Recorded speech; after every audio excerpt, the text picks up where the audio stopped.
নমস্কার। কথায় কথায় কথামৃত অনুষ্ঠানের 253তম পর্বে আপনাদের স্বাগত। আপনারা এই অনুষ্ঠান দেখছেন প্রাণারাম বাংলা ইউটিউব চ্যানেলে, যেখানে সপ্তাহে 6 দিন সোম থেকে শনিবার সম্প্রচারিত হয় এই অনুষ্ঠানটি।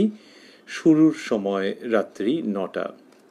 শ্রী শ্রী রামকৃষ্ণ কথামৃততে আমরা আগের দিন ছিলাম, বস্তুতপক্ষে বেশ কয়েকটি দিন ধরে ছিলাম 30শে জুন 1884 প্রসঙ্গে, এবং সেই দিনের প্রসঙ্গেই আজকে আমরা সানন্দে অবস্থান করব।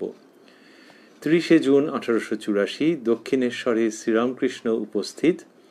সেখানে অন্যান্য ভক্তদের মধ্যে রয়েছেন শ্রীযুক্ত শশধর পণ্ডিত মহাশয়, রয়েছেন কথামৃতকার শ্রীযুক্ত মহেন্দ্রনাথ গুপ্ত বা শ্রীম বা মাস্টার মহাশয়, রয়েছেন শ্রীযুক্ত বাবুরাম প্রমুখ।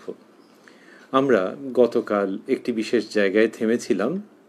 সেখানে দেখেছিলাম যে শ্রীরামকৃষ্ণ মাতৃ প্রসঙ্গ বিভিন্ন হয়েছে, তো সেইটি হওয়ার পর শ্রীরামকৃষ্ণ একেবারে ভাবস্থ হয়ে আছেন, ভাবস্থ হয়ে রয়েছেন শ্রীরামকৃষ্ণ, সেটি আমরা দেখেছিলাম। এবং সেখানে কি হলো যে তিনি সেই ভাবস্থ অবস্থায় কথা বলছিলেন, আর যখন কথা বলছিলেন তখন যেটি ঘটছিল সেটি হলো যে মাস্টারমশাই এবং শ্রীযুক্ত বাবুরাম শ্রীরামকৃষ্ণের কাছে যখন প্রণাম করে চলে আসছেন, তখন তিনি বিশেষ কথা বলতে পারছিলেন না। এমনই একটা ভাবের অবস্থা যে বিশেষ কথা বলতে পারছেন না। আর সেই সময় তিনি যে তারা যে চলে আসবেন কলকাতায়, তাদের আশীর্বাদ করবেন, সেটা ইচ্ছে রয়েছে, কিন্তু কথা বলতে পারছেন না। এরকম যে জায়গাটিতে ছিলাম, সেই অংশটুকু, সেই সময়, সেই মুহূর্তগুলোকে আরেকটু স্মরণ করে নিয়ে তারপরে দেখব কি হচ্ছে। প্রবেশ করব শ্রী শ্রী রামকৃষ্ণ কথামৃততে আজকে আমরা, যার সূচনায় কথামৃতকার উদ্ধৃত করছেন তব কথামৃতং তপ্ত জীবনং কবিভিরীঋতং কলমশাপহং শ্রবণ মঙ্গলং শ্রীমদাততং ভুবি গৃণন্তি ये ভূরিদা জনা।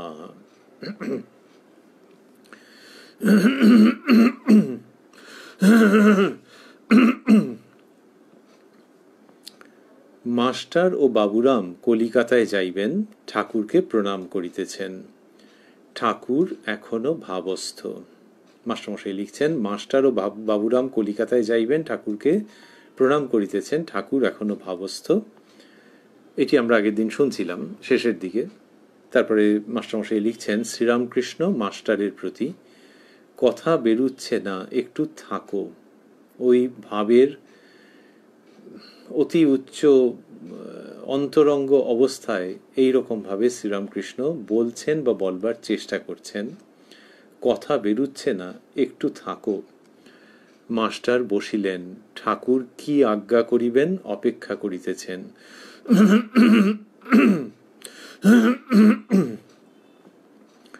ঠাকুর বাবুরামকে সংকেত করিয়া বসিতে বলিলেন।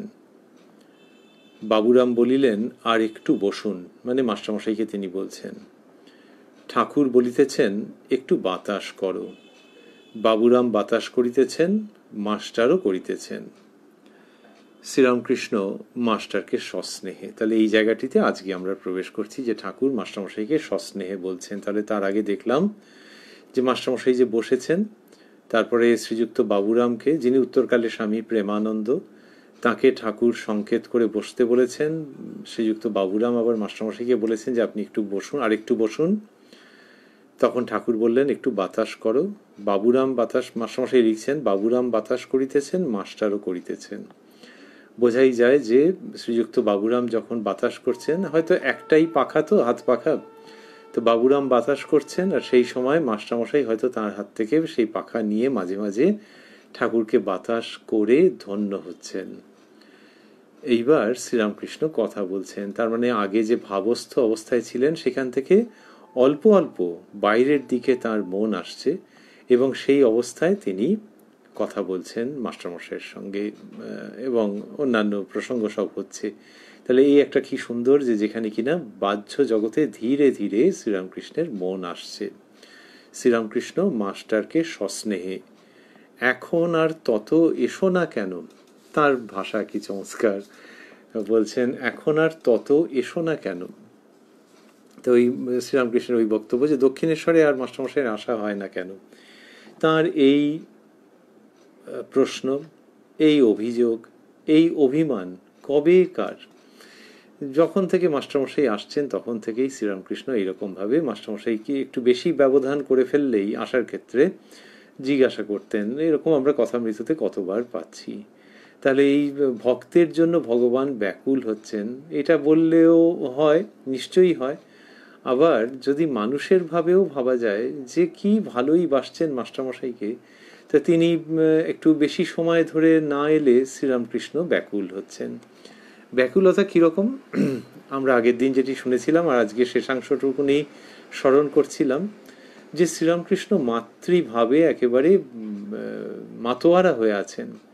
তিনি গান গেয়েছেন, তার আগে আমরা আগের দিনকে আমরা শুনেছি কে জানে কালী কেমন, তিনি গান গেয়েছেন গয়া গঙ্গা প্রভা সাদি কাশী কাঞ্চি কেবাচয়, এই গান গেয়েছেন, গেয়ে তারপর কি ভাবস্থ অবস্থায় তিনি সব কথা বলেছেন, মাতৃভাবে ভরপুর হয়ে আছেন। তো সেই তিনি যখন বলছেন যে কথা বেরুচ্ছে না, একটু থাকো, তখন কৌতূহল হতেই পারে যে তাহলে তিনি কি বলবেন। আমরা অবাক আনন্দিত বিস্ময়ে লক্ষ্য করছি যে সেই কথাগুলি এইটি, আমাদের ভাষায় যে তুমি এতদিন আসনি কেন। তা শ্রীরাম মাস্টারমশাই লিখছেন ঠাকুরের কথা, এখন আর তত এসো না কেন। তাহলে এইটি বলবার জন্য শ্রীরামকৃষ্ণ অপেক্ষায় করছেন। কিসের জন্য অপেক্ষা করছেন? ওই ভাবস্থ অবস্থা, সেখান থেকে, তার মানে ভেতরের দিকে মনটা রয়েছে অনেকটাই, সেখান থেকে যাতে আরও বাইরের দিকে আসে, তারপরে এইটি তিনি বলবেন। তাহলে বাইরের দিকে এলে কি করবেন? তার মানে সবসময় ঈশ্বরীয়ভাবেই যেন তার থাকা, যেন বলছি এই জন্য যে এই যে মাস্টারমশাইকে জিজ্ঞেস করছেন, তো এটাও ঈশ্বরীয় ভাবের মধ্যেই। আর কি? আর হচ্ছে যে তিনি নিজেই বলতেন যে তার ইচ্ছে, তার স্বাদ তিনি এরকম স্বাদ বলে উল্লেখ করেছেন। সে তার স্বাদ কি? স্বাদ হচ্ছে ভক্তি, ভক্ত নিয়ে থাকা। তা ওই যে ভক্তির মধ্যে তিনি একেবারে মাতোয়ারা হয়েছিলেন, ভাবস্থ ছিলেন, সেখান থেকে যখন এই জগতে ফিরছেন, বুদ্ধিত হচ্ছেন, তখন ভক্ত নিয়ে থাকছেন। অন্যভাবে ভাবতে গেলে যে মাস্টারমশাইকে ওটা জিজ্ঞেস করতে খুব ইচ্ছে ছিল যে তুমি আর এখন এত আসো না কেন, তত আসো না কেন, এই যেটা জিজ্ঞেস করবার ইচ্ছে ছিল সেইটাকে ওভার পাওয়ার করছিল কোনটা?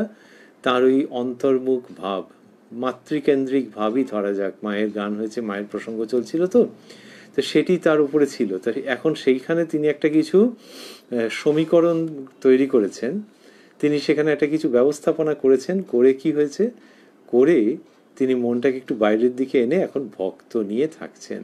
তাহলে এই যে শ্রীরামকৃষ্ণ বলেন যে তার স্বাদ হচ্ছে ভক্তি, ভক্ত নিয়ে থাকা।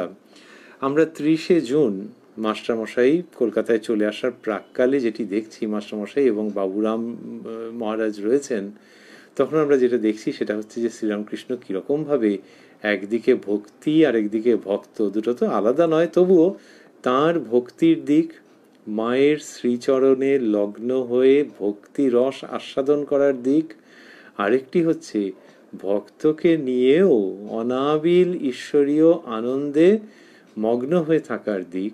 এই দুটি দিকের তিনি সমন্বয় করছেন, একটির থেকে আরেকটিতে সুইট ট্রানজিশন, একটির থেকে আরেকটিতে যাচ্ছেন। তাই যে বললেন যে কথা বেরুচ্ছে না, একটু থাকো, আর সেই কথা যখন শ্রীমুখ থেকে নির্গত হচ্ছে তখন তার রূপটি কি, তার মধ্যে কি আছে, এখন আর তত এসো না কেন।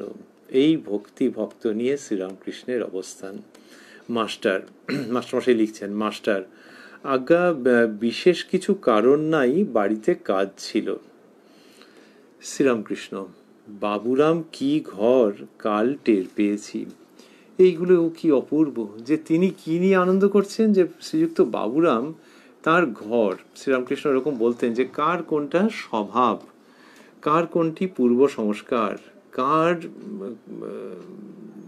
কোথা থেকে উৎপত্তি, কোন ভাবের থেকে উৎপত্তি, এইটি নিয়ে তার অনেক ভাবনা চিন্তা ছিল যে এর এই ঘর, তা সেইটাও তিনি কিন্তু অপেক্ষা করছিলেন যে মনটা একটু বাইরের দিকে আসুক, তারপর তিনি মাস্টারমশাইয়ের সঙ্গে এই কথাগুলো ভাগাভাগি করে নেবেন। তাহলে ভক্তি ভক্ত, সেই ভক্তের মধ্যে মাস্টারমশাইয়ের প্রসঙ্গ এলো, এখন শ্রীযুক্ত বাবুরামের প্রসঙ্গ আসছে। কি অপূর্বভাবে! বাবুরাম কি ঘর কাল টের পেয়েছি, তাই তো এখন ওকে রাখবার জন্য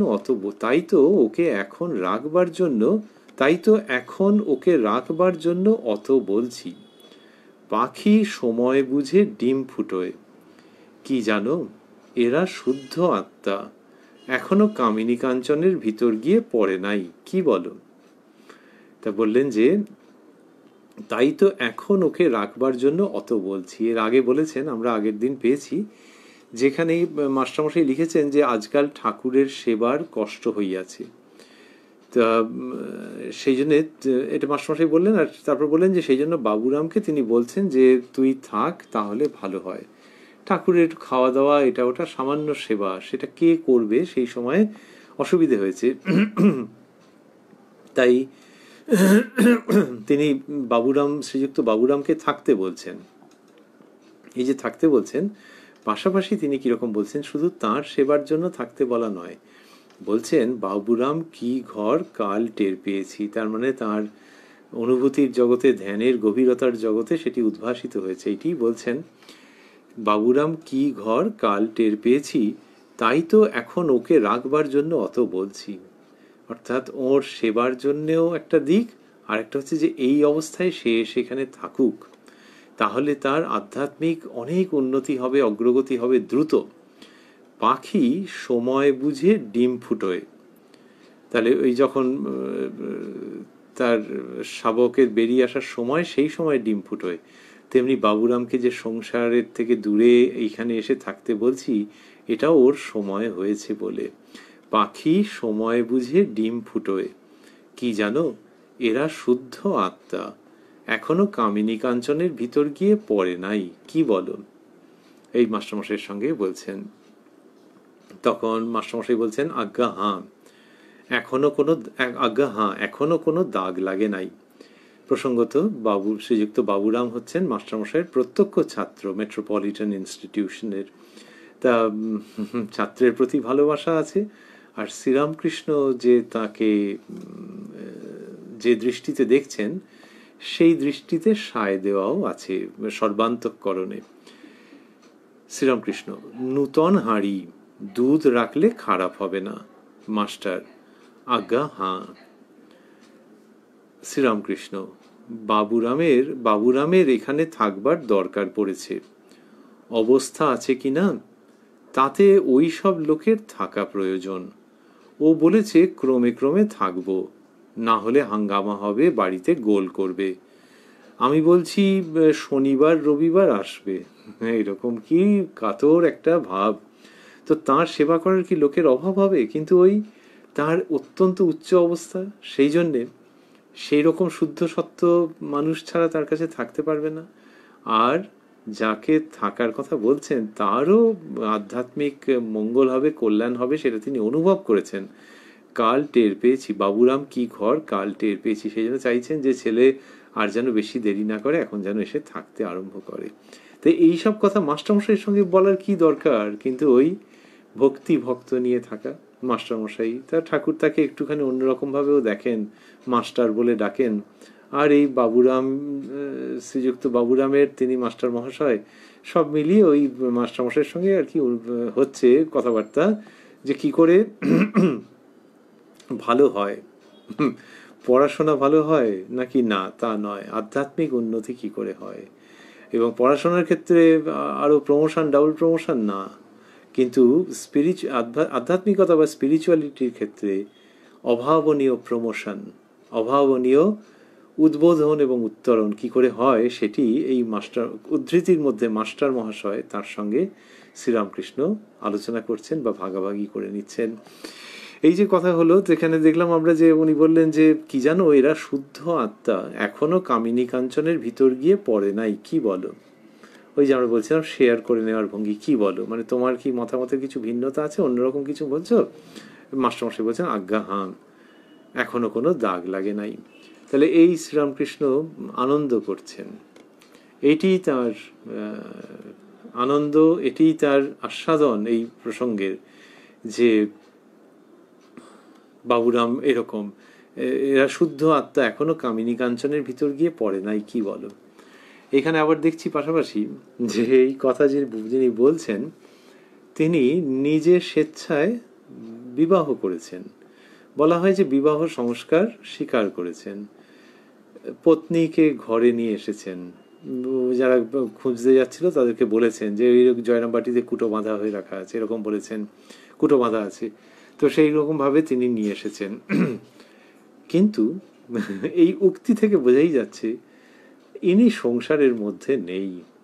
ওই বিবাহ করেছেন তার একটা অন্য কোনো উদ্দেশ্য আছে, ঈশ্বরীয় কার্য সাধনের জন্য এই সহধর্মিনীকে ঘরে আনা।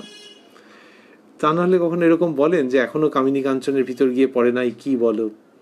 তাই এটা শ্রীরামকৃষ্ণ সম্পর্কে বলার অপেক্ষা রাখে না হয়তো, কিন্তু তবু তিনি বিবাহ করেছেন আর এরকম ভাবে বলছেন বাবুরামের সম্বন্ধে। আবার যাকে বলছেন তিনিও তো একজন বিবাহিত পুরুষ, তার সন্তানাদি আছে, কিন্তু তার সঙ্গে এটা করছেন কথাবার্তা, তার মানে মাস্টারমশাইয়েরও আমাদের আর কোনো শব্দ নেই, তাই উচ্চ অবস্থা।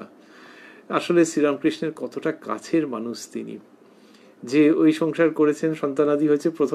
প্রথম দিকে একদম শ্রীরামকৃষ্ণ মজা করেছিলেন, এই রে বিয়ে হয়ে গেছে, রামলাল, ওরে রামলাল বিয়ে হয়ে গেছে, ওরে রামলাল ছেলেপিলে হয়ে গেছে, এইরকম ভাবে বলেছেন। তা সন্তান হয়ে গেছে সেই নিয়ে হালকা বিদ্রুপের মতো করেছেন। কিন্তু এই 1884 30 জুন তারিখে দাঁড়িয়ে আমরা ভাবছি যে মাস্টারমশাইকেও শ্রীরামকৃষ্ণ কতটা আপনজন বলে ভাবেন ধর্মক্ষেত্রে, যেখানে এই বাবুরামের প্রসঙ্গ হচ্ছে এবং বলছেন যে কি জানো, এরা শুদ্ধ আত্মা, এখনো কামিনী কাঞ্চনের ভিতর গিয়ে পড়ে নাই। এটা কাদের মধ্যে আলোচনা হতে পারে? দুজন ত্যাগী মানুষের মধ্যে হতে পারে। তো সেখানেই আমরা পাচ্ছি শ্রীরামকৃষ্ণ ও তাঁর পদপ্রান্তে স্থিত শ্রীমকে, যেখানেই ত্যাগের প্রসঙ্গ হচ্ছে। আর কি অপূর্ব, দুজনেই ওই বিবাহ সংস্কার স্বীকার করেছেন বলি, বিবাহ করেছেন বলি, যেইভাবেই বলি দুজনের সেই রকম, যে এই রকম একটা আশ্রমের মধ্যে রয়েছেন থেকে এই বাবুরাম যে সন্ন্যাস আশ্রমের দিকে, ত্যাগের দিকে আসতে পারে, তার ভিতরে সে এখনো কামিনী কাঞ্চনের ভেতর গিয়ে পড়েনি, এই আলোচনাটি হচ্ছে। এটি তথাকথিত গৃহস্থাশ্রমের সঙ্গে সন্ন্যাস আশ্রমকে অপূর্বভাবে সহাবস্থানে বা পাশাপাশি অবস্থানে নিয়ে আসছে। তথাকথিত গৃহস্থাশ্রম মানে এই গৃহস্থাশ্রমকে শ্রীরামকৃষ্ণ নতুনভাবে সংজ্ঞায়িত করছেন, রচনা করছেন, সম্ভাবনাযুক্ত করে দিচ্ছেন, যে এই গৃহস্থাশ্রমের আলোকে সন্ন্যাস আশ্রম সম্পর্কে আলোচনা করা যায়, সন্ন্যাস আশ্রমকে এই গৃহস্থাশ্রমে বসেও দেখা যায়। তার মানে গৃহস্থাশ্রমের ব্যালকনিতে বসে দেখা। কথামৃত যখন ঠাকুর বলছেন গৃহী মানুষদের সঙ্গে, তখন আসলে গৃহস্থাশ্রমের ব্যালকনিতে বসে সন্ন্যাস আশ্রমকে দেখে শ্রদ্ধাবনত প্রণাম জানানো। আর এই দুটির মধ্যে ব্যবধানও তিনি রাখছেন না, যে ব্যালকনি থেকে দেখছে মানে ওই আশ্রমে সে ঢুকতে পারবে না, ওই আশ্রমের সঙ্গে কোনো লেনদেন নেই, তাও নয়। তাহলে এইখান থেকে তিনি দেখাচ্ছেন যে গৃহস্থাশ্রমের একটা বাউন্ডারি থেকে দেখাচ্ছেন। বাড়ির তো একটা প্রান্তে ব্যালকনি থাকে, তাহলে সে ভেতর থেকে দেখা যায় না, তো ওই বাইরেটাতে এলে বাহ এইখান থেকে তো দেখা যাচ্ছে, সেই রকম ভাবে তিনি দেখাচ্ছেন। আর আহ্বানও জানাচ্ছেন যে ওই সন্ন্যাসের আদর্শ, ত্যাগের আদর্শ, পবিত্রতার আদর্শ তোমার জীবনে নিতে অসুবিধে কি আছে, ওই দেখো না এই সন্ন্যাস আশ্রম। এই যে দেখাচ্ছেন, এটা পরম প্রেমের সঙ্গে বললে কিছুটা বলা হলো, আর সেই সঙ্গে নতুন মার্গ রচনা করছেন। মার্গ মানে পথ, পথ তো, তা নতুন পথ রচনা করছেন তিনি, যার মাধ্যমে এই দুটি হচ্ছে। গৃহস্থাশ্রমকে ওই সন্ন্যাসের আদর্শ দেখাচ্ছেন, আবার সন্ন্যাস আশ্রমে যিনি, তার মধ্যে তাকেও ওই মার্গের দ্বারা কি করছেন, গৃহস্থাশ্রমের প্রতি প্রেমিক সত্তায় পরিণত করছেন, যে যিনি কিনা সর্বস্ব ত্যাগ করে ঈশ্বরকে ডাকছেন, তার মধ্যে বিজ্ঞানীর অবস্থা যদি আসে, তাহলে এই জীব জগৎকে তিনি অন্যভাবে দেখতে পারবেন। এই কথা শ্রীরামকৃষ্ণ অনেকবার বলেছেন। সুতরাং যে মার্গ বা যে পথটি রচনা করছেন, সেটির মাধ্যমে গৃহস্থ ব্যক্তি ওই সন্ন্যাস আশ্রমের খুঁটিনাটি বেশ দেখে টেকে জেনে টেনে আসতে পারেন। আবার সন্ন্যাসী যিনি, ত্যাগব্রতী যিনি, তিনিও গৃহস্থাশ্রমকে একেবারে বেপারা বলে না মনে করে ওই একটা সংযোগ, প্রেমের সংযোগ রাখতে পারেন যে গৃহস্থাশ্রমের মধ্যে যারা রয়েছেন তাদের মধ্যেও সেই চৈতন্য বা সেই ইষ্ট যাকে তিনি সন্ন্যাস আশ্রমের মধ্যে থেকে অনুভব করছেন এবং জীবনে বরণ করছেন, এই সংযোগ সেতু শ্রীরামকৃষ্ণ রচনা করছেন।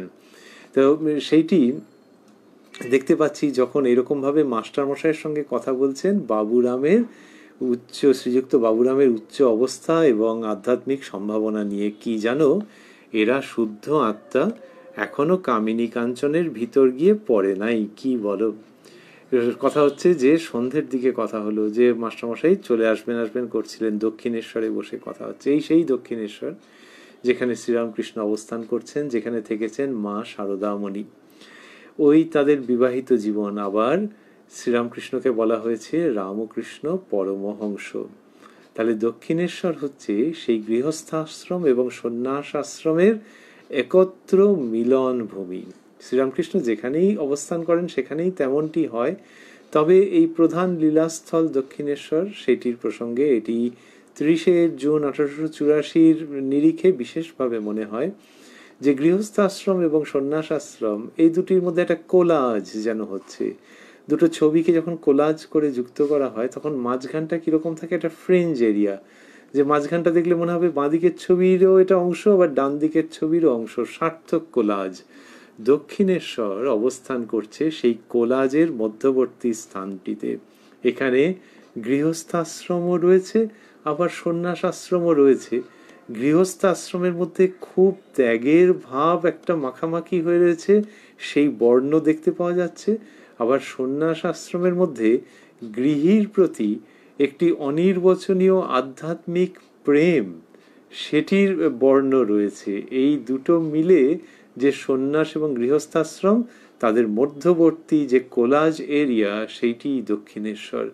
সেইখানে শ্রীরামকৃষ্ণ মাস্টারমশাইকে এইসব বলছেন। কি জানো, এরা শুদ্ধ আত্মা, এখনো কামিনী কাঞ্চনের ভিতর গিয়ে পড়ে নাই। কি বলো? আজ্ঞা হাঁ, এখনো কোনো দাগ লাগে নাই। শ্রীরামকৃষ্ণ নূতন, তাহলে এটা মাস্টারমশাই বললেন। শ্রীরামকৃষ্ণ বলছেন তারপর, নূতন হাঁড়ি, দুধ রাখলে খারাপ হবে না। তাহলে নূতন হাঁড়ির মধ্যে দুধ রাখলে খারাপ হয় না, অন্য হাঁড়ির মধ্যে কেটে যায় বা যেতে পারে। তাই এর হচ্ছে নূতন হাঁড়ি, তার মানে একদম ঠিক দুধ রাখবার উপযুক্ত, তেমনি আধ্যাত্মিক ভাব ধারণের উপযুক্ত এর আধার। নূতন হাঁড়ি, দুধ রাখলে খারাপ হবে না। মাস্টার, আজ্ঞা হাঁ। তারপর শ্রীরামকৃষ্ণ ওই কথাগুলি বললেন। বাবুরামের এখানে থাকবার দরকার পড়েছে। অবস্থা আছে কিনা তাতে ওই সব লোকের থাকা প্রয়োজন। অবস্থা আছে মানে শ্রীরামকৃষ্ণের নিজের যে অবস্থা, ওই উচ্চ আধ্যাত্মিক অবস্থা, খুব সংবেদনশীল অবস্থা।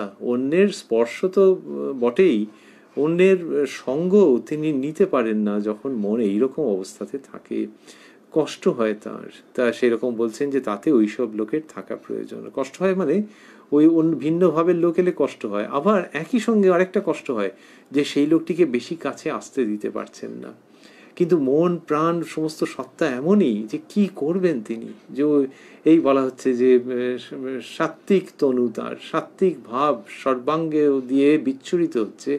অন্য মানুষের উপস্থিতি কোনোভাবে সেখানটাতে নিতে পারছেন না, কিন্তু সেই মানুষের জন্য তার প্রেম শতধারে প্রবাহিত হচ্ছে, তিনি তার জন্য কষ্ট পাচ্ছেন। ও বলছে, তারপরে শ্রীযুক্ত বাবুরামের কথা আসছে। ও বলেছে ক্রমে ক্রমে থাকবো না হলে হাঙ্গামা হবে, বাড়িতে গোল করবে। আমি বলছি শনিবার রবিবার আসবে। তার মানে এই একটা মাঝামাঝি একটা সমাধান বেরুচ্ছে। তা আমি বলছি শনিবার রবিবার আসবে। এদিকে পণ্ডিত সন্ধ্যা করিয়া আসিয়াছেন। আমরা আগের দিন শুনেছি যে পণ্ডিত মশাই সন্ধ্যা করবেন, তারপরে জল খাবেন, এই সব প্রসঙ্গ হচ্ছিল। এদিকে পণ্ডিত সন্ধ্যা করিয়া আসিয়াছেন, তাহার সঙ্গে ভূধর ও তাহার জ্যেষ্ঠ ভাই। পণ্ডিত এইবার জল খাইবেন। তাহলে শ্রীযুক্ত ভূধর চট্টোপাধ্যায়, যার বাড়িতে শ্রীরামকৃষ্ণ শশধর পণ্ডিতকে প্রথম দেখেছিলেন, তো সেই ভূধর চট্টোপাধ্যায় মহাশয় ও তাহার জ্যেষ্ঠ ভাই, এই কথা লিখলেন মাস্টারমশাই। তা এবারে পরিচয় দিয়েছেন যে ভূধরের বরদাদা শেষ জীবন একাকী অতি পবিত্রভাবে কাশীধামে কাটাইয়াছিলেন, ঠাকুরকে সর্বদা চিন্তা করিতেন। ভূধরবাবুর বড় ভাই পণ্ডিত এইবার জল খাইবেন, এই কথা মাস্টারমশাই লিখলেন। তারপর বলছেন, ভূধরের বড় ভাই বলিতেছেন, আমাদের কি হবে একটু বলে দিন, আমাদের উপায় কি? শ্রীরামকৃষ্ণ, তোমরা মুমুক্ষু, ব্যাকুলতা থাকলেই ঈশ্বরকে পাওয়া যায়। ব্যাকুলতা শব্দটি মাস্টারমশাই স্থূলাক্ষরে দিয়েছেন। তোমরা মুমুক্ষু, ব্যাকুলতা থাকলেই ঈশ্বরকে পাওয়া যায়। শ্রাদ্ধের অন্ন খেও না, সংসারে নষ্ট স্ত্রীর মতো থাকবে। নষ্ট স্ত্রী বাড়ির সব কাজ যেন খুব মন দিয়ে করে, কিন্তু তার মন উপপতির উপর রাত দিন পড়ে থাকে। সংসারের কাজ করো, কিন্তু মন সর্বদা ঈশ্বরের উপর রাখবে। কয়েকটি কথা পরপর বললেন। প্রথমত বললেন, তোমরা মুমুক্ষু, ব্যাকুলতা থাকলেই ঈশ্বরকে পাওয়া যায়। তার মানে যার মধ্যে মুক্তির ইচ্ছা জেগেছে তিনি মুমুক্ষু। তোমরা মুমুক্ষু, সংস্কৃতে বলা হয় মুমুক্ষু। তোমরা মুমুক্ষু, ব্যাকুলতা থাকলেই ঈশ্বরকে পাওয়া যায়। তার মানে যে তোমরা তো এগিয়ে গেছো অনেক দূর, ভেতরে মুক্তির ইচ্ছে জেগেছে, পরমার্থ প্রাপ্তির আশা উৎপন্ন হয়েছে। ব্যাকুলতা থাকলেই ঈশ্বরকে পাওয়া যায়, যে এইবারে যদি তার জন্য ব্যাকুল হও তাহলেই পাবে। এই ব্যাকুল হতে হবে তার জন্যে, যে তিনি রয়েছেন। শ্রীরামকৃষ্ণ শেখাচ্ছেন যে তিনি রয়েছেন এবং তার উপরে আমাদের অধিকার, অথচ তাকে ভেবে অন্য 5 রকমের মন দিয়ে রেখেছি। সেইটি ভেবে ব্যাকুল হওয়া তার জন্য, যে যিনি কিনা জীবনের শ্রেষ্ঠ সম্পদ, তার জন্য ভাবছি না, অথচ আয়ু তো চলে যাচ্ছে, সময় চলে যাচ্ছে, তো তার জন্য ব্যাকুল হওয়া। তোমরা মুমুক্ষু, ব্যাকুলতা থাকলেই ঈশ্বরকে পাওয়া যায়। শ্রাদ্ধের অন্ন খেও না, শ্রীরামকৃষ্ণ এটি বলতেন। সংসারে নষ্ট স্ত্রীর মতো থাকবে। কিরকম ভাবে সব বলা, কিরকম একটা সাহসী উক্তি, একজন পরমহংস এই উক্তি করছেন। তো নষ্ট স্ত্রীর মতো থাকবে। নষ্ট স্ত্রী বাড়ির সব কাজ করে যেন খুব মন দিয়ে, নষ্ট স্ত্রী বাড়ির সব কাজ যেন খুব মন দিয়ে করে, কিন্তু তার মন উপপতির উপর রাত দিন পড়ে থাকে। তাহলে ওই রকম রমণীর কথা বলছেন যে মন দিয়ে করে। তার মানে কি, যে মন দিয়ে করে মানে সত্যি সত্যি বাড়ির কাজ ভালো করে, লোকে ধরতেই পারবে না, ভাববে যে আরে বাবা, বাড়ির কাজের মধ্যে এর মনটা পুরোপুরি রয়েছে। শ্রীরামকৃষ্ণ বলছেন, কিন্তু তার মন উপপতির উপর রাত দিন পড়ে থাকে। তাহলে এটা তো একটা অদ্ভুত ব্যাপার। আচ্ছা, তার মানে মনটার এরকম পার্টিশনিং সম্ভব। শ্রীরামকৃষ্ণ সেইটাই দেখাচ্ছেন, যে দুটো ভাগ করে নেওয়ার মতো করে, যে একটা মন দিয়ে তুমি সংসারের কাজ করছো, আবার একটা মন ভগবানের উপরে পড়ে রয়েছে। বললেন, সংসারের কাজ করো, কিন্তু মন সর্বদা ঈশ্বরের উপর রাখবে। আর সেটাকে কিরকম গার্হস্থ জীবনের ওই রকম একটা ব্যতিক্রমী ধরনের উদাহরণ দিয়ে নিয়ে আসছেন, কিন্তু বুঝতে খুব সুবিধে, অনুমান করতে খুব সুবিধে। আর বলছেন যে নষ্ট স্ত্রী বাড়ির সব কাজ যেন খুব মন দিয়ে করে। যেন কথাটা কেন আসছে, যে ওই তো কাজ তো করে, তার মানে মন দিয়েই তো করে। তাহলে যেন, তার মানে হচ্ছে যে যেন এই জন্যে যে একজন ভাবছে 100% মন এখানে দিয়ে রেখেছে, তা নয়। বললেন, কিন্তু তার মন উপপতির উপর রাত দিন পড়ে থাকে। তাহলে তোমার দেখে মনে হচ্ছে যে পুরো বাড়ির কাজে মন দিয়েছে, ওই দেখো মনটা কোন দিকে আছে। তাহলে হলো কি করে? শ্রীরামকৃষ্ণ বলছেন, কেউ যদি ঈশ্বরে 15 আনা মন দিয়ে 1 আনা মন সংসারে দেয়, তাহলেই হেউ ঢেউ হয়ে যায়। ওই হচ্ছে মনের মধ্যে বিভাজন মানে ওই রকম।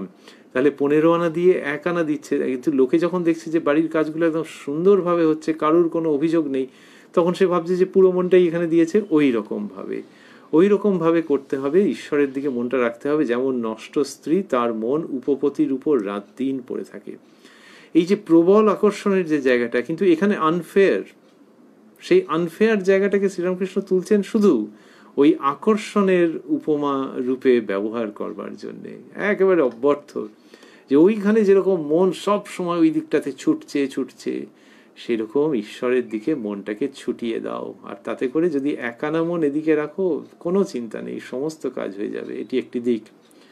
আরেকটি দিক হচ্ছে যে উপপতি এরকম করছে, তো তাহলে লোকে জানতেও পাচ্ছে না যে তার ওই উপপতির উপরে তার মন পড়ে আছে। তাহলে এই রমণী তার যে ওদিকে মন পড়ে আছে লোকে জানতেও পারছে না, ভাবছে যে সংসারের কাজে কি মন কি মন। তেমনি এই ভূধরবাবুর বড় ভাইকে ভূধরবাবুর বড় ভাইকে শ্রীরামকৃষ্ণ যে বলছেন, এর মধ্যে এই অর্থটি থাকছে যে ঈশ্বরকে যে সাধনা করবে আর মন ওই দিকে দিয়ে রাখবে, তাকে না সে যে ঈশ্বরের রূপে মন দিয়ে রেখেছে এটা লোকে বুঝতেও পারবে না। এটা হলে তো সংসারে খুব সুবিধে। লোকে যদি বুঝতে পারে তাহলে লোকে কত রকমের বলে, কি করবে মানুষের স্বভাব, যে ওনার তো মন ওই দিকে, কখন উনি যাবেন ওইদিকে পুজো পাঠ করবেন, আর এদিকে সংসার লাটে উঠলো। মোটেও লাটে ওঠেনি, কিন্তু ওইটা জেনে ফেললে ওই রকমভাবে বললো। তাহলে বলা হচ্ছে যে যত হয় গুপ্ত তত হয় পোক্ত। তা যত হয় গুপ্ত তত হয় পোক্ত। তা এইরকম যে সেখানে ওই যে মনটা ওইদিকে পড়ে আছে সংসারের লোক বুঝতেই পারবে না। এইটা শ্রীরামকৃষ্ণ আনছেন। 3, যে একজন যখন সংসারের কাজ করছেন তখন তিনি যে মনটা ঈশ্বরের দিকে দেবেন কোন সময়ে দেন? সাধারণত দেন যখন তিনি মঠে যাচ্ছেন, মন্দিরে যাচ্ছেন, কোনো আশ্রম উপাসনা স্থলে যাচ্ছেন তখন, কি বাড়িতে যখন ঠাকুর ঘরে গিয়ে বসছেন তখন। কিন্তু যদি ভাবা যায় যে ভূধরবাবুর জ্যেষ্ঠ ভ্রাতাকে শ্রীরামকৃষ্ণ যে বলছেন, এটি যদি ভাবা যায় যে সারাক্ষণ মন উপপতির দিকে পড়ে আছে, সেইটা যখন এই বিশুদ্ধ পবিত্র ভাবেতে এসে মিলছে তখন কি মানে দাঁড়াচ্ছে? তখন হচ্ছে যে তুমি রান্নাঘরেই, তুমি ঠাকুর ঘরেই থাকো আর আশ্রমে থাকো আর রান্নাঘরে থাকো আর অফিসে থাকো, যেখানেই থাকো, সংসারের মধ্যে যেখানেই থাকো, তোমার মন সারাক্ষণ যেন পড়ে থাকে। অর্থাৎ শুধু মঠে মন্দিরে যখন যাচ্ছ তখনই নয়, মঠে মন্দিরে যে যায় যার মন শান্ত হয় সে খুব ভালো লোক, কিন্তু তারপর আরও আছে। তাহলে সেই পুরুষ বা সেই নারী যদি ভাবেন যে ওই মেয়ে, ওই রমণী তার উপপতির দিকে যেমন, আচ্ছা আচ্ছা আচ্ছা, উদাহরণটার তাৎপর্য বোঝা যাচ্ছে, সেই রকমভাবেই ঈশ্বরের দিকে মন রাখতে হবে। তার মানে শুধু ঠাকুর ঘরে নয়, ঠাকুর ঘরের ভেতরেও বটে বাইরেও বটে তাকে নিয়ে থাকা। ঠাকুর ঘরে থেকে যদি ওই ভাবটা বেশ পোক্ত করে নিতে সুবিধা হয় তাহলে করলে কিছুক্ষণ, কিন্তু আবার ঠাকুর ঘরের বাইরে যখন তুমি সব কাজ করছো তখনই তো আসল। ঠাকুর ঘরের মধ্যে থাকলে তো তাকে ডাকবেই, আর বাইরে যখন আছে পারছো না, এটা তো অভ্যেস নেই। কিন্তু দেখো পারছো না বলে কষ্টও তো হচ্ছে, যে বাইরে এসে হিজিবিজি কাজের মধ্যে ডুবে গেলে। তো হিজিবিজি কাজের মধ্যে ডুবতে হয় না গো। হিজিবিজি কাজ মানে ওটা তোমার মনকে ডুবিয়ে দেবে, এইটাই ভুল ধারণা। যেমন ওই মেয়ে ছেলেটার কথা ভাবো, বললেন যে নষ্ট মেয়ে, সে ওই সব কাজ করছে, লোকে ভাবছে যে গৃহের কাজ সব গুছিয়ে রাখছে আর সত্যি পরিবারের কারোর কোনো অভাব অভিযোগ নেই, কিন্তু তার মনটা কোন দিকে আছে তো তুমি জানো। তাহলে সেটা যদি সম্ভব হয় তাহলে তুমি ওই তথাকথিত হিজিবিজি কাজ করে মনটা ভগবানের দিকে রাখতে পারবে না। শ্রীরামকৃষ্ণ সেই দিকটিতে আনছেন যে সারাক্ষণের জন্য ঈশ্বরীয় ভাবের মধ্যেই আনন্দে অবস্থান করা, এইটা ভূধর বাবুর বড় ভাইকে শ্রীরামকৃষ্ণ শেখাচ্ছেন। তার মাধ্যমে ভূলোকের সমস্ত মানুষকে তিনি শেখাচ্ছেন যে সকলের জন্য এই বাণী, যে ওই তার মতো, ওই রমণীর মতো সংসারে থাকা, সংসারে কাজ করা, কাউকে কোনো অভিযোগ করবার সুযোগ না দেওয়া, কিন্তু একই সঙ্গে মনটা ঈশ্বরের দিকে দিয়ে রাখা। আর তুমি যদি অঙ্কের মতো হিসেব চাও, এদিকে 1 ওদিকে 15, এইটাও পর্যন্ত যদি তুমি চলে যেতে পারো, এতদূর যদি তোমার আধ্যাত্মিক উন্নতি হয়, তাহলেও কোনো ভয় নেই, সংসারের কোনো কাজের ত্রুটি হবে না। আর যদি কেউ ভাবেন যে আচ্ছা 15 যদি তার থেকেও যদি বেশি ওইদিকে মন টানে, শ্রীরামকৃষ্ণ বলছেন যার আন্তরিক ঈশ্বরে ভক্তি আছে তার সব সহজ হয়ে যায়, তার সবাই অনুকূলে এসে যায়, রাজা, দুষ্ট লোক, স্ত্রী। তাহলে তারা মানে যারা কিনা নানানভাবে বিঘ্ন ঘটাতে পারে তারাও বা বিঘ্ন ঘটাচ্ছিল তারাও অনুকূলে এসে যায়। শ্রীরামকৃষ্ণ বলছেন যে প্রার্থনা করতে হয় যে ঈশ্বরকে যে এখন এক হাতে তাঁর শ্রীপাদপদ্ম ধরে আরেক হাতে সংসার করো, আর প্রার্থনা করতে হয় যে যেন সময় হলে 2 হাতেই তাঁর শ্রীপাদপদ্ম ধরতে পারো। শ্রীরামকৃষ্ণ শেখাচ্ছেন যে শাশুড়ি বউ এর ঘটনা এবং বাস্তব, যে বউ অন্তঃসত্ত্বা হলে শাশুড়ি কর্ম কমিয়ে দেয়, 10 মাস হলে আর কিছু করতে দেয় না, আর ছেলে হলে কেবল ওইটিকে নিয়েই নাড়াচাড়া করে। সুতরাং তুমি ঈশ্বরের দিকে খুব করে মন দাও, খুব করে মন দাও, ওই সেই রমণীর মতো। আর দিয়ে যদি তোমার মন একেবারে লিপ্ত হতে চায় ঈশ্বরে, তাহলেও তোমার কোনো আশঙ্কা নেই, কোনো চিন্তা নেই। যার সংসার তিনিই দেখবেন, কারুর কোনো ক্ষতি হবে না, আর তুমি তাঁর শ্রী পাদপদ্ম অবলম্বন করে চিরকালের জন্য আনন্দে বিরাজ করবে। ভূধরবাবুর দাদাকে বিভিন্ন প্রসঙ্গ এইসব যে শ্রীরামকৃষ্ণ বললেন, তারপরে মাস্টারমশাই লিখছেন, পণ্ডিত জল খাইতেছেন, পণ্ডিত জল খাইতেছেন, ঠাকুর বলিতেছেন আসনে বসে খাও। এই ভালোবাসার প্রকাশ সব। মাস্টারমশাই এগুলো লিখছেন কেন যে আসনে বসে খাও? ওই কারণেই যে এত ভালোবাসা, যে শ্রীরামকৃষ্ণ তাকে সব কত কথা বলেছেন, পণ্ডিত মশাই মুগ্ধ হয়ে গেছেন, আবার এই খুঁটিনাটি দিকেও নজরে রাখছেন। তার মানে সর্বতোভাবে তাকে ভালোবাসছেন, বিশুদ্ধ ভালোবাসা। খাবার পর পণ্ডিতকে বলিতেছেন, তুমি তো গীতা পড়েছ, তুমি তো গীতা পড়েছ, যাকে সকলে গণে মানে তাতে ঈশ্বরের বিশেষ শক্তি আছে। পণ্ডিত, यद यद यद विभूतिमत् सत्वं শ্রীমদ ঊর্জিতম এব বা। এটি পণ্ডিত মশাই সঙ্গে সঙ্গে উদ্ধৃত করছেন। তখন শ্রীরামকৃষ্ণ বলছেন, তোমার ভিতর অবশ্য তাঁর শক্তি আছে। ওই যে বলছিলাম আমরা ভালোবেসেছেন, এবং আগেও আমরা দেখেছি পণ্ডিত মশাইয়ের মধ্যে যে শক্তি আছে, তার মধ্যে যে সামর্থ্য আছে আধ্যাত্মিক দিক দিয়ে, সেটি শ্রীরামকৃষ্ণ বলেছেন, অন্যদের কাছে উল্লেখ করেছেন। এখানে বললেন যে তোমার ভিতর অবশ্য তাঁর শক্তি আছে। পণ্ডিত, এবার পণ্ডিত মশাই জিজ্ঞাসা করছেন, আজ্ঞা যে ব্রত নিয়েছি অধ্যবসায়ের সহিত করব কি? ঠাকুর যেন, মাস্টারমশাই লিখছেন, ঠাকুর যেন উপরোধে পড়ে বলছেন হ্যাঁ হবে, তারপরেই অন্য কথার দ্বারা ও কথা যেন চাপা দিলেন। ওই যে পণ্ডিত মশাই বলছেন যে ব্রত নিয়েছি অধ্যবসায়ের সহিত করব কি, ঠাকুর তিনি তো সত্যে প্রতিষ্ঠিত, একবারে জোর করে যদি হাঁ বলেন, সেটা যেন তার ওই মনের ভাব যে মা যেমন করাবেন তেমনি তো হবে, অথবা তিনি কেমন দেখছেন আমরা তো জানি না। মাস্টারমশাই লিখছেন যে ঠাকুর যেন উপরোধে পড়ে বলছেন হাঁ হবে, তারপরেই অন্য কথার দ্বারা ও কথা যেন চাপা দিলেন। শ্রীরামকৃষ্ণ, শক্তি মানতে হয়। বিদ্যাসাগর বললে, তিনি কি কারুকে বেশি শক্তি দিয়েছেন? আমি বললাম, তবে একজন লোক 100 জনকে মারতে পারে কেন? কুইন ভিক্টোরিয়ার এত মান নাম কেন, যদি শক্তি না থাকতো? আমি বললাম, তুমি মানো কি না? তখন বলে, হ্যাঁ মানি।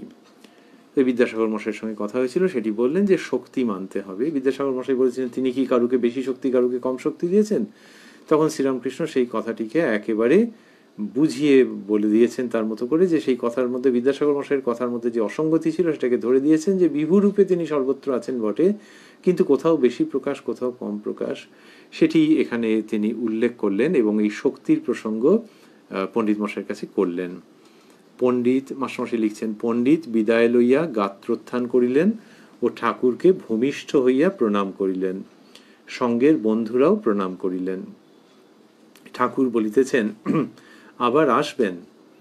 গাঁজাখোরকে দেখলে আহ্লাদ করে, হয়তো তার সঙ্গে কোলাকুলি করে, অন্য লোক দেখলে মুখ লুকোয়। গরু আপনার জনকে দেখলে গা চাটে, অপরকে গুঁতোয়। সকলের হাস্য। কি সুন্দরভাবে এই বিদায়ের ক্ষণের কথাবার্তা, এত চমৎকার। যে শ্রীরামকৃষ্ণ বলছেন আবার আসবেন, এর আগে কিন্তু তুমি করে বলেছেন, এখন আবার ওই ভালোবেসে সম্মানের সঙ্গে ওরমভাবে বলছেন আপনি করে, আবার আসবেন। গাঁজাখোরকে দেখলে আহ্লাদ করে,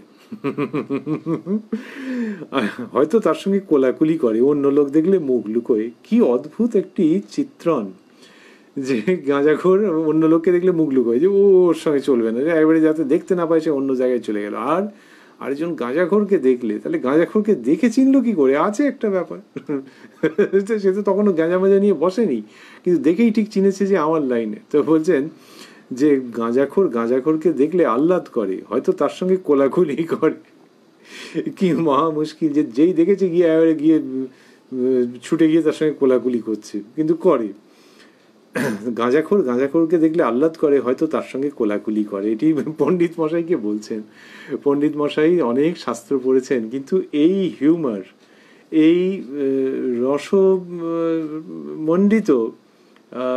অনাবিল প্রসন্ন কথাবার্তা, এইটির পণ্ডিত মশাই অন্য কোথাও সন্ধান পেয়েছেন কিনা জানি না, আমাদের জানবার কথাও নয়। কিন্তু শ্রীরামকৃষ্ণ যা বলছেন কি চমৎকার। আবার আসবেন গাঁজাখোরকে দেখলে আহ্লাদ করে, হয়তো তার সঙ্গে কোলাকুলি করে, অন্য লোক দেখলে মুখ লুকোয়। তারপর বলছেন, গরু আপনার জনকে দেখলে গা চাটে, অপরকে গুঁতোয়।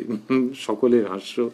এই যে পণ্ডিত মশাইকে শ্রীরামকৃষ্ণ এগুলি বলছেন, তাকে খুব ভালোবেসেছেন, আমরা একাধিকবার উল্লেখ করেছি, সেটি স্মরণ করেছি। সেই সঙ্গে দেখেছি যে পণ্ডিত মশাইয়ের ভাবটিও কীরকম পরিবর্তিত হয়ে গেছে। এটি 30শে জুনের প্রসঙ্গ। 25শে জুন শ্রীরামকৃষ্ণ যখন কলকাতায় গিয়েছিলেন শ্রীযুক্ত ঈশান মুখোপাধ্যায়ের বাড়িতে, তখন কি হয়েছিল, সেখানে গিয়ে তিনি শুনেছিলেন যে কাছেই এই ভূধরবাবুর বাড়ি, সেখানে শশধর পণ্ডিত বলে একজন এসছেন। তো শ্রীরামকৃষ্ণ ঈশানবাবুর বাড়ি থেকে বিকেলবেলায় শশধর পণ্ডিত মশাইয়ের ওখানে গিয়েছিলেন। শশধর পণ্ডিতের সঙ্গে যখন কথা হচ্ছে সেইটা হলো, সেই দিনকে কথা শেষ হলো। তারপরে দেখছি যে 30শে জুন শশধর পণ্ডিত দক্ষিণেশ্বরে এসে উপস্থিত হয়েছেন। ওখানে শ্রীরামকৃষ্ণ নিজের থেকে গিয়েছিলেন, আর এখানে ইনি স্বেচ্ছায় চলে এলেন। এইবার সেই 25শে জুনের যতটুকুনি কথা হয়েছিল আর 30শে জুনের দীর্ঘ প্রসঙ্গ সবটা যদি মেলাই, তাহলে দেখব আমরা যে শশধর পণ্ডিতের ভাবধারার বিবর্তন আছে, এটা অনুমান করা যায়। প্রথম যে কথাগুলো বলছিলেন শশধর পণ্ডিত, সেগুলোর মধ্যে শ্রদ্ধা ছিল, কিন্তু আবার জিজ্ঞেসও করেছেন, মহাশয় তীর্থে যাওয়া হয়েছিল? শ্রীরামকৃষ্ণকে এরকম বলেছিলেন। তো ঠাকুর শ্রীরামকৃষ্ণ তার উত্তর দিচ্ছেন, কিন্তু যত দিচ্ছেন তত শশধর পণ্ডিত মশাই বুঝছেন যে একটা বিশাল উচ্চ আধার তথা উৎসের সম্মুখীন তিনি হয়েছেন। শশধর পণ্ডিতের প্রতিক্রিয়া থেকে বোঝা যাচ্ছে তিনি ভূধরবাবুদেরকে বলেছেন যে এই অতি উচ্চ কথা শ্রীরামকৃষ্ণ যা বলছেন। আর আমরা আগের দিন দেখেছি যে ওই যে চলে আসবেন শশধর পণ্ডিত মশাই দক্ষিণেশ্বর থেকে, তার আগে সন্ধেবেলায় ঠাকুরের ঘরে গেছেন, ঠাকুর একটু জল খেতে বলছেন, শশধর পণ্ডিত বলছেন যে আমি সন্ধ্যা করিনি। তখন ঠাকুর ভাবে বিভোর হয়ে গান গাইলেন, গয়া গঙ্গা প্রভাসাদি কাশী কাঞ্চি কে বাঁচায়। সেই গানের মধ্যে ছিল যে ত্রিসন্ধ্যা যে বলে কালী, পূজা সন্ধ্যা সে কি চায়, সন্ধ্যা তার সন্ধানে ফেরে, কভু সন্ধি নাহি পায়। এইসব গান যখন গেয়েছেন তখন পণ্ডিত মশাই একবারে অন্যরকম ভাব হয়ে গেছে। তিনি বলছেন, তাহলে আগে জল খেয়ে নি। তখন ঠাকুর বলছেন যে না, তোমার ভাব যেমন আছে, আমি তোমার স্রোতে বাধা দিব না। কিন্তু শশধর পণ্ডিত মশাইয়ের উক্তি থেকে বোঝা যাচ্ছে যে মানুষ পরিবর্তিত হয়ে গেছেন, চেঞ্জড হয়ে গেছেন, এর একটা রূপান্তর আসছে, একটা বিবর্তন হচ্ছে। এইসব বলতে বলতে আমরা যে 4টি শব্দ বলে ফেললাম, তার থেকে অনেক মজাদার শব্দ শ্রীরামকৃষ্ণ বলছেন। তিনি বলছেন, মাস্টারমশাই লিখছেন, পণ্ডিত চলিয়া গেলে ঠাকুর হাসিয়া বলিতেছেন, ডাইলিউট হয়ে গেছে একদিনেই। ডাইলিউট মানে রসায়নের শব্দ, যে পাতলা হয়ে গেছে, হালকা হয়েছে। আগে কিরম ঘন একটা কিরম ছিল, এখন ওই রকম ঘনত্ব কমেছে, ডাইলিউট হয়ে গেছে। তা বলছেন, তা অনেক কেমিক্যাল প্রসেসে, রাসায়নিক প্রক্রিয়া ওটা দরকার হয়, যেটা ডাইলিউট হলে তবে এর কাজ হবে। অ্যাসিড প্রভৃতি আমরা জানি যে ডাইলিউট হলে প্রচণ্ড শক্তিশালী হয়ে যায়, যত ডাইলিউশন বাড়ানো হয়। বহু ক্ষেত্রেই সেটি হয়, অজৈব যে অম্ল পদার্থ আছে তার মধ্যে। তা শ্রীরামকৃষ্ণ ওই ডাইলিউট হয়ে যাওয়া মানে খুব ভালো লক্ষণ। শ্রীরামকৃষ্ণ বলছেন যে মাস্টারমশাই লিখছেন, পণ্ডিত চলিয়া গেলে ঠাকুর হাসিয়া বলিতেছেন, ডাইলিউট হয়ে গেছে একদিনেই। তারপর বলছেন, দেখলে কেমন বিনয়ী আর সব কথা লয়, এটিতে তার আনন্দ হচ্ছে। আর বলছেন ডাইলিউট হয়ে গেছে একদিনে। ওই যে আগে কঠোর মটর নানান রকম সব করছিল, তারপর আগে বলেছিলেন, ঠাকুর যখন জিজ্ঞেস করেছিলেন উনি বলেছিলেন আমি শাস্ত্রের কথা লোকজনকে বুঝিয়ে বলি। তারপর ঠাকুর যখন বলেছেন কথা, আর তার তো সেই অমৃতময়ী ভঙ্গি, আর কি অসাধারণ উপদেশ, যেন সোনার অক্ষরে লেখা দৈবী বাণী সেরকমভাবে তার শ্রীমুখ থেকে উচ্চারিত হয়েছে, সেই দৈবী উচ্চারণ। তা সেটি সম্বন্ধে যখন শশধর পণ্ডিত মশাই অবহিত হচ্ছেন, তখন তো তার মনোভাব বদলে যাচ্ছে। তা শ্রীরামকৃষ্ণ বলছেন ডাইলিউট হয়ে গেছে একদিনেই। তারপর বললেন, দেখলে কেমন বিনয়ী আর সব কথা লয়। এই যে সব কথা নিচ্ছেন শশধর পণ্ডিত, এতে শ্রীরামকৃষ্ণের আনন্দ হচ্ছে। এটি শুধু এরকম নয় যে ঠাকুরের সব কথা নিচ্ছেন বলে। আমাদের অনেক সময় হয় যে আমরা যা বললাম আরেকজন যদি কেউ শুনলো বেশ আনন্দ হয় যে আমার কথা সব শুনেছে। শ্রীরামকৃষ্ণের সেই ভাবটা নয়, তিনি আমার কথাই বলেন না, তিনি বলেন আমার মা সব জানে, তিনি যন্ত্রী আমি যন্ত্র, তিনি বলান আমি বলি, তিনি যেমন চালান আমি তেমনি চলি। এটা কতবার শ্রীরামকৃষ্ণ বলেছেন। সেই জন্যে তিনি যখন বলছেন দেখলে কেমন বিনয়ী আর সব কথা লয়, এটির মধ্যে থেকে যাচ্ছে যে ওই মা আমার মুখ দিয়ে যা বলাচ্ছেন সেইগুলো এ নিচ্ছে গো, এ ভালো লোক। তবে প্রথম প্রথম ওইরকম সব কত রকম সব করতে এখন একদিনে ডাইলিউট হয়ে গেছে। আষাঢ় শুক্লা সপ্তমী তিথি, পশ্চিমের বারান্দায় চাঁদের আলো পড়িয়াছে, ঠাকুর সেখানে এখনো বসিয়া আছেন। মাস্টার প্রণাম করিতেছেন, ঠাকুর সস্নেহে বলিতেছেন যাবে? মাস্টার আজ্ঞা তবে আসি। আষাঢ় শুক্লা সপ্তমী তিথি, আর বললেন যে পশ্চিমের বারান্দায় চাঁদের আলো পড়েছে। 30শে জুন 1884 সন্ধ্যার সময় ঠাকুরের পশ্চিম দিকের বারান্দা, ঠাকুরের ঘরের পশ্চিম দিকের বারান্দা, যেখান থেকে গঙ্গা সবচেয়ে কাছে, সেইখানে চাঁদের আলো পড়েছে এবং ঠাকুর সেখানে এখনো বসিয়া আছেন। মাস্টার প্রণাম করিতেছেন, ঠাকুর সস্নেহে বলিতেছেন যাবে? মাস্টার আজ্ঞা তবে আসি, মানে অনুমতি নিচ্ছেন। শ্রীরামকৃষ্ণ একদিন মনে করেছি সব্বাইয়ের বাড়ি এক একবার করে যাব, তোমার ওখানে একবার যাব, কেমন? মাস্টার আজ্ঞা বেশ তো। এই জায়গা পর্যন্ত আমরা পাচ্ছি এবং শশধর পণ্ডিত মশাই যে দক্ষিণেশ্বরে উপস্থিত হয়েছিলেন 30শে জুন 1884, সেই বেশ একটু দীর্ঘ সুমিষ্ট প্রসঙ্গের এইখানেই অবসান হচ্ছে। আমরা আজকের প্রসঙ্গেরও উপসংহার এখানে রয়েছি উদ্বোধন কার্যালয়ের প্রকাশিত শ্রী শ্রী রামকৃষ্ণ কথামৃতের 492 পৃষ্ঠায়। আমরা ভাবছি ঠাকুর শ্রীরামকৃষ্ণের কৃপা সাপেক্ষে আগামী সোমবার আবারও আপনাদের সঙ্গে মিলিত হব এই কথায় কথায় কথামৃত অনুষ্ঠানে রাত্রি 9টায় প্রাণারাম বাংলা ইউটিউব চ্যানেলে। রবিবার থেকে এবার নতুন একটি আলোচনা ধারাবাহিকভাবে হতে চলেছে ঠাকুর মায়ের কৃপায়। শ্রী শ্রী মায়ের কথা, এই যে শ্রী শ্রী মায়ের কথা নামে বিখ্যাত গ্রন্থ আছে, স্বামী অরূপানন্দ মহারাজজির সংকলিত মায়ের স্মৃতিকথা, যেখান থেকে অনেক উপাদান মায়ের বিভিন্ন প্রামাণিক জীবনীতে গৃহীত হয়েছে। মায়ের অনেক উক্তি যেখানে এমন এমন আছে যেগুলি কিনা আজকে উদ্ধৃতির মধ্যে ঘন ঘন আবির্ভূত হয় বক্তৃতায়, লেখায় প্রভৃতিতে। সেই শ্রী শ্রী মায়ের কথা আমরা আগে 2টি পর্বে করেছি। সেই 2টি পর্ব প্রাণারাম চ্যানেলে আছে। আজকের যে অনুষ্ঠান, সেই অনুষ্ঠানের লাইভ চ্যাটে ওই 2টি পর্বের লিঙ্ক দেওয়া আছে, যে লিঙ্ক দুটি আবারও পাওয়া যাবে এই ইউটিউব ভিডিওর ডেসক্রিপশন বক্সে তথা কমেন্টস যে অংশ আছে সেখানে।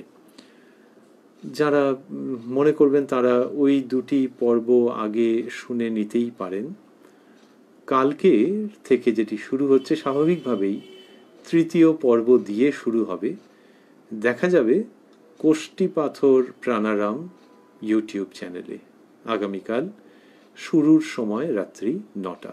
তাহলে এখন থেকে প্রত্যেক রবিবার কোষ্টি পাথর প্রাণারাম ইউটিউব চ্যানেলে শ্রী শ্রী মায়ের কথা শুরুর সময় রাত্রি 9টা। আর আজকে এই জায়গায় আমরা ভাবছি মাকে স্মরণ করে তারপরে ভাবছি যে শ্রীরামকৃষ্ণ যে বললেন যে দেখলে কেমন বিনয়ী আর সব কথা লয়, এটি শশধর পণ্ডিত মশাইয়ের উদ্দেশ্যে যেমন বললেন তেমনি আমাদের জন্যেও এই উক্তি, এই মন্তব্য উপদেশের মতো করে থেকে যাচ্ছে, যথার্থ উপদেশ যে বিনয়ী হতে হয়, বৃথা তর্ক করতে নেই, সন্দেহ করতে নেই। তাহলে কি মানুষ একবারে অন্ধবিশ্বাসের মতো মেনে নেবে? তা নয়, কিন্তু অনেক সময় সন্দেহ সংশয় এত বেশি প্রবল থাকে যে সেটাকে ডিঙিয়ে যাওয়া যায় না, বা অনেক সময় মানুষ যেতে চায় না। অনেক সময় ভাবে যে ভক্তদের কথা আলাদা, কিন্তু অন্যরা ভাবেন যে একটা মত অমনি বললেই হলো, মেনে নেব। এই একটা তর্কের প্রবণতা, যেখানে হয়তো বুঝতে পারছেন যে আমি হেরে যাচ্ছি, সেখানেও এটা ওটা সেটা বলে নিজের শ্রেষ্ঠত্ব প্রতিপাদনের চেষ্টা। কিন্তু সেগুলো থাকলে তো হবে না। ওই চেষ্টা যেমন মানুষের থাকে, তেমনি সেই চেষ্টাকে অতিক্রম করা যায়, সেই চেষ্টাকে সেই সেই প্রবণতাকে অতিক্রম করা যায়, প্রবণতাকে পরাস্ত করা যায়। করলে যে ব্যক্তিত্ব দাঁড়ায়, সেই ব্যক্তিত্ব সম্বন্ধেই বলা হয় বিনয়ী। শ্রীরামকৃষ্ণ বললেন যে দেখলে কেমন বিনয়ী আর সব কথা লয়। আমরা বলছিলাম, স্মরণ করছিলাম যে মা ভবতারিণী তার মধ্যে দিয়ে কথা বলছেন, সেই জন্য সব কথা লয়, এটাতে শ্রীরামকৃষ্ণের আনন্দ। তাই আমরাও ভাবছি যে আমরাও যেন খুব বিশ্বাস করে শ্রীরামকৃষ্ণকে অনুসরণ করতে পারি, তার শ্রীমুখের বাণী হৃদয়ে ধারণ করতে পারি বিনয়ের সঙ্গে। যে আমরা হয়তো নিজ নিজ ক্ষেত্রে অনেকেই বিভিন্নভাবে প্রতিষ্ঠিত, কিন্তু সে প্রতিষ্ঠা একরকম, আর আধ্যাত্মিক শ্রীরামকৃষ্ণের প্রতিষ্ঠা আর একরকম। তাহলে ওই প্রতিষ্ঠা, তার বিরোধী নন শ্রীরামকৃষ্ণ, কিন্তু তাকে অবলম্বন করা মানে সত্য আধ্যাত্মিক আনন্দে অবস্থান করা। সেটির জন্য আমাদের বিনয় দরকার। যেন ওই শ্রীরামকৃষ্ণ বলতেন, যারা ঢিপি হলে সেখানে জল দাঁড়ায় না, নিচু জমিতে, খাল জমিতে জল দাঁড়ায়। তো সেই রকম যেন আমরা আমাদেরকে নিচু করি। অনেক সময় মানুষের ওই ঢিপির মতো ভাব হয় কিরকম, যে অন্য কিছু নিয়ে নয় হয়তো, কিন্তু আমি বড় ভক্ত, এটা নিয়ে হয় অনেক সময়। কি করা যাবে, অনেক দিনকার সংস্কার, মানুষ একটা নিজের পিঠ নিজে চাপড়াতে চায় যখন অন্য কেউ চাপড়ে দেওয়ার থাকে না, বা থাকলেও ভাবে যে আচ্ছা আমি আরেকটু নিজেও করে নিই। তো সেখান থেকে ভাবে যে আমি খুব ভক্ত। কেউ ভাবছে আমি বক্তা, কেউ ভাবছে আমি গায়ক, কেউ ভাবছে আমি আবৃত্তিকার, কেউ ভাবছে যে আমি অনেক তীর্থস্থানে গেছি, কেউ ভাবছে আমার সঙ্গে অনেক মহাপুরুষ মহাত্মার যোগাযোগ আছে। এই সব ভেবে সে আনন্দ পাচ্ছে। এখন সেগুলো হয়তো সত্যি আনন্দ করবার ব্যাপার, কিন্তু আনন্দ তো ওইখানে সীমাবদ্ধ থাকছে না। সে ভাবছে ওই অমুকের এটা নেই, তমুকের ওইখানে পিছিয়ে আছে। এই সবগুলো করলে বিনয়ের ন্যূনতা হয়, বিনয় কম পড়ে যায়। তাই বিনয় মানে হচ্ছে যে এইসব ঢিপিগুলোকেও ক্রাশ করে দেওয়া, এগুলোকেও সমতল করে দেওয়া, গুঁড়িয়ে দেওয়া আনন্দের সঙ্গে।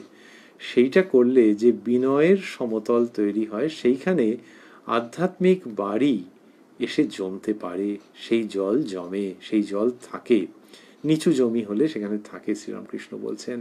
তাই তিনি যখন শশধর পণ্ডিত মশাইয়ের সম্পর্কে বললেন দেখলে কেমন বিনয়ী আর সব কথা লয়, আমরা সেখান থেকে ওই শিক্ষা গ্রহণ করতে চাইছি যে ওই শ্রী শ্রী ভবতারিণীর যে উক্তি, সেগুলি শ্রীরামকৃষ্ণের মধ্য দিয়ে যেভাবে আসছে, আমরা যেন বিনয়ের সঙ্গে সেই সমস্ত কথাকে অন্তরে ধারণ করতে পারি, সমস্ত সংশয়কে দূরে সরিয়ে রেখে।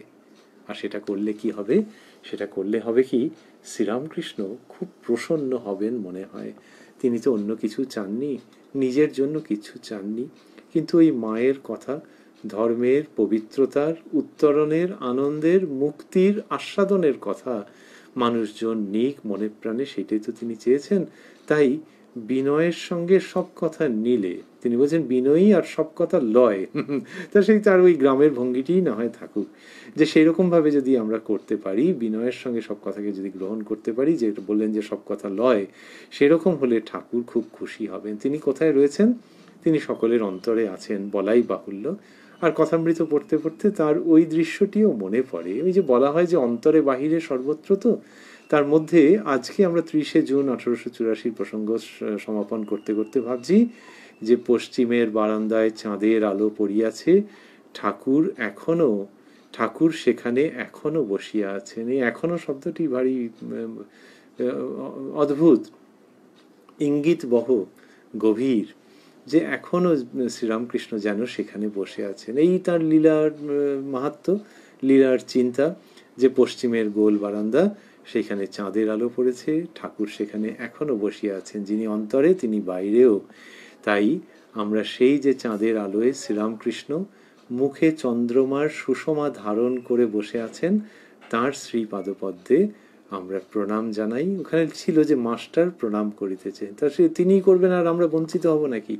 তো ঠাকুর ওই গোল বারান্দায় বসে আছেন, চাঁদের আলোয় প্রসন্ন মুখে, শ্রীমুখে চন্দ্রমার সুষমা, সেই প্রাণের ঠাকুর, প্রেমের ঠাকুরের শ্রীপাদপদ্মে আমরাও প্রণত হই মাস্টারমশাইয়ের সঙ্গে সঙ্গে মাস্টারমশাইয়ের অনুগমন করে আর প্রার্থনা করি যে যেন আমাদের মধ্যেও সেই উপযুক্ত বিনয় আসে তাঁর কৃপায়, যাতে আমরা মা ভবতারিণীর কথা তাঁর শ্রীমুখ থেকে যেমন যেমন নির্গত হচ্ছে তেমন তেমন আমাদের হৃদয়ে গ্রহণ করতে পারি। ওম নিরঞ্জনং নিত্যম অনন্ত রূপং ভক্তানুকম্পা ধৃত বিগ্রহং বৈ ঈশাবতারং পরমেশমিড্যং তং রামকৃষ্ণং শিরসা নমামঃ।